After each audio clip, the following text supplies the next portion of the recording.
जय हिंद, जय भारत, जय उत्तराखंड। नमस्कार, मैं अजय नौटियाल भारत न्यूज़ लाइव में आपका स्वागत करता हूं। एक राष्ट्र एक चुनाव को लेकर पूरे देश में चर्चा है। बीजेपी इसके फायदे गिनाने में लगी है। तो इसी सब चीज़ों पे बात करने के लिए हमारे साथ हैं उत्तराखंड सरकार में कैबिनेट मंत्री सुबोध उनियाल। सर, सबसे पहले तो स्वागत है आपका। एक राष्ट्र एक चुनाव को लेकर बीजेपी के तर्क है कि पैसा बचेगा, समय बचेगा, तमाम तर्क। वहीं विपक्ष इसका विरोध करता हुआ नजर आ रहा है। तो क्या है पूरा मामला? देखिए, दुर्भाग्य से हिंदुस्तान की राजनीति में विरोधी पक्ष होने का मतलब है केवल विरोध के लिए विरोध करना। देखिए, आप खुद ही महसूस करिए, हम लोगों ने कई बार इसको देखा है कि 5 साल की कार्यवधि में आदमी चुन के आता है और 5 साल में तकरीबन तकरीबन 1 साल पूरा चुनाव आचार संहिता में चला जाता है। कभी विधानसभा का चुनाव, लोकसभा का चुनाव, पंचायतों के चुनाव, नगर पालिकाओं के चुनाव।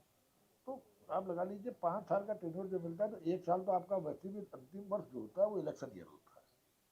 और उसके अलावा अगर 1 वर्ष चुनाव में चला जाए तो आप लगा लीजिए 5 साल के टेन्योर में 3 वर्ष का काम हो पाता है। और ये केवल इसलिए नहीं कि उनका समय कम मिला, इससे कहीं ना कहीं विकास की गति रुकती है। क्योंकि जो विकास हो सकता था, जो आप जानते हैं कि जब इलेक्शन कोड ऑफ कंडक्ट लगता है तो नई स्वीकृतियां जारी नहीं हो सकती, नए काम शुरू नहीं हो सकते। तो इसी तरह से अगर लगातार बार बार चुनावों से कहीं ना कहीं विकास पर विपरीत प्रभाव पड़ता है। और निश्चित रूप से ये बात भी सही है कि एक चुनाव को कराने में जितनी फोर्स डिपोज होती है, या स्वयं महसूस कर लीजिए, अगर सारे चुनाव एक साथ होंगे तो एक ही फोर्स जो अलग अलग चुनाव में अलग अलग लगती थी, वो एक ही फोर्स डिप्लोर करके आप पूरे चुनाव को कंडक्ट कर सकते हैं। तो निश्चित रूप से जो फोर्स का डिप्लोर करने पे, जो कर्मचारियों की ड्यूटी पे, जो टीए डीए गाड़ियों पे, जो डीए गाड़ियों को देना पर खर्चा, ये करोड़ों का खर्चा है। और मैं समझता हूँ ये खर्चे को अगर सीमित करके अगर एक चुनाव हो जाएगा तो वो खर्चा कहीं ना कहीं 80% उसमें कमी आएगी। तो कुल ये, और चौथा, अनसर्टेनिटी का माहौल खत्म हो जाएगा। क्योंकि इस वन नेशन वन इलेक्शन में बहुत क्लियर प्रोविजन ये है कि कोई भी विधानसभा 5 साल से पहले चुनाव नहीं होगा। तो अगर 5 साल से पहले चुनाव नहीं होगा, माना कोई पार्टी जो सरकार में है बहुमत खो गई, तो उसके बाद दूसरी पार्टी को मौका मिलेगा।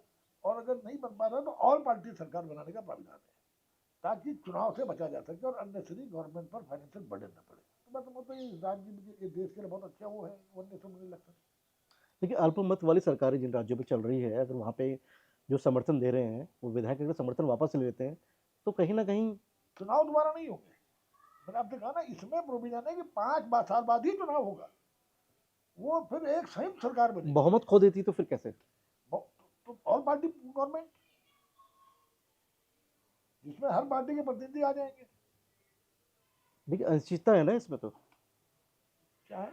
अनिश्चितता है इसमें। अनिश्चितता नहीं है। देखिए, उसके प्रावधान अगर आप पढ़ेंगे तो ये इंश्योर किया गया है, ऐसा मैकेनिज्म बनाया गया है कि जो विधानसभा आज इलेक्शन हुआ है उसका उनका विधानसभा का चुनाव सारे देश की विधानसभाओं के साथ, लोकसभा के साथ 5 5 साल बाद ही होगा। मिड टर्म, उसमें केवल किसी के मरने पर ही मिड टर्म पोल का प्राविधान है, या किसी के इस्तीफा देने पर। सरकारों के अल्पमत में आने पर कोई उसमें चुनाव का प्राविधान नहीं है। विपक्ष इसका विरोध क्यों कर रहा है? देखिए, विपक्ष को लगता है, देखिए इसमें वन नेशन वन इलेक्शन का एक जो फायदा है, मैं समझता हूँ इसमें, क्योंकि भारत की राजनीति में पार्टी आइडियोलॉजी से ज्यादा नेतृत्व पर लोगों का भरोसा है। और ऐसी स्थिति में आज विपक्ष के पास ऐसा कोई नेतृत्व नहीं है जो नेशन वाइड लोगों को प्रभावित कर सके। और भारतीय जनता पार्टी के बाद पास मोदी जी जैसा विराट नेतृत्व है, उसके अलावा तमाम नेतागण हैं जिनका एक प्रभाव हर राज्य के अंदर कहीं ना कहीं उनका प्रभाव है। और कुल मिलाकर के अपोजिशन में कमजोर नेतृत्व ही सबसे बड़ा कारण है वन नेशन वन इलेक्शन का विरोध करने का। तो जिन जिन राज्यों में जो कार्यकाल बाकी रह गया है, तो क्या वहाँ पे नए सिरे से चुनाव होंगे? देखिए, उसमें प्राविधान है कि कोई भी, जैसे जो मोटा मोटा मुझे अभी मालूम है, क्योंकि अभी तक सार्वजनिक नहीं हुआ है, लेकिन जो मोटा मोटा मालूम है ये है कि जहां अब 29 में पार्लियामेंट का चुनाव होना है, तो जिन राज्यों में 29 से पहले के इलेक्शन है उसमें सपोज आपको उत्तराखंड की बात कर लीजिए। उत्तराखंड में अब अगला इलेक्शन ड्यू है 27 को। तो जो 27 का चुनाव ये 2 साल एक्सटेंड करके 29 में करने का उसमें मैं समझता हूँ उसमें प्राविधान है।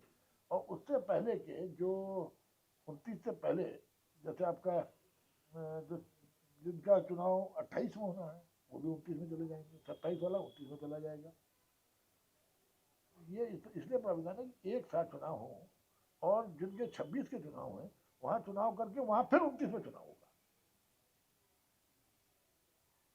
तो ये इस ढंग का प्राविधान किया गया कि पूरे देश को एक सूत्र में पिरोकर आर्थिक रूप से भी जो इलेक्शन में अरबों रुपए का खर्चा है उससे भी निजात मिल सके, जो उसके अलावा जो बार बार चुनाव होते हैं उससे निजात मिल सके, जो सरकारें गिरा दी जाती हैं या गिर जाती हैं उससे बचा जा सके। तो इसके मैं समझता हूँ कि वन नेशन वन इलेक्शन एक अच्छा स्टेप है। अब क्योंकि केंद्र सरकार में टीडीपी भी अपना सपोर्ट दे रही है और जनता दल यूनाइटेड भी अपना सपोर्ट दे रही है, तो क्या लगता है वन नेशन वन इलेक्शन से जो अलायंस है वो उनकी डराने की राजनीति बढ़ेगी या ये कम होगी?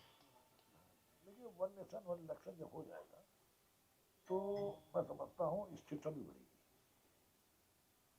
क्योंकि जब ये है कि चुनाव 5 साल बाद ही होना है तो कहीं ना सरकारों में स्थिरता तो आएगी।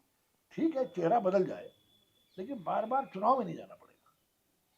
तो बार बार चुनाव में जाने से मैंने आपसे कहा ना, सबसे बड़ी बात यह है कि विकास की रफ्तार बढ़ेगी, जो हमारा फाइनेंस जो इस पर जिस तरह से पैसा खर्च होता है उस पर कहीं बचत आएगी, और मैंने आपसे कहा कि ये अनसर्टेनिटी की स्थिति भी कम होगी। जी, ये थे हमारे साथ कैबिनेट मंत्री सुबोध उनियाल, जिन्होंने वन नेशन और वन इलेक्शन को लेकर सरकार का एक पक्ष रखा है कि तर्क क्या है, और कहीं न कहीं वन नेशन वन इलेक्शन से स्थिरता भी आएगी, इनका कहना है। और कहीं न कहीं जो खर्चे होते हैं और जो पूरी फोर्सेस लग जाती हैं चुनावों में, वो भी कहीं न कहीं एक बैलेंस होगा उसमें, और कहीं न कहीं एक पैसा जो है कहीं न कहीं जनता के पास भी जाएगा। मैं भारत न्यूज़ लाइव के लिए कैमरा पर्सन शिववर्धन सिंह के साथ अजय नौटियाल। भारत न्यूज़ लाइव से जुड़ने के लिए इसे लाइक, सब्सक्राइब और बेल आइकन दबाएं।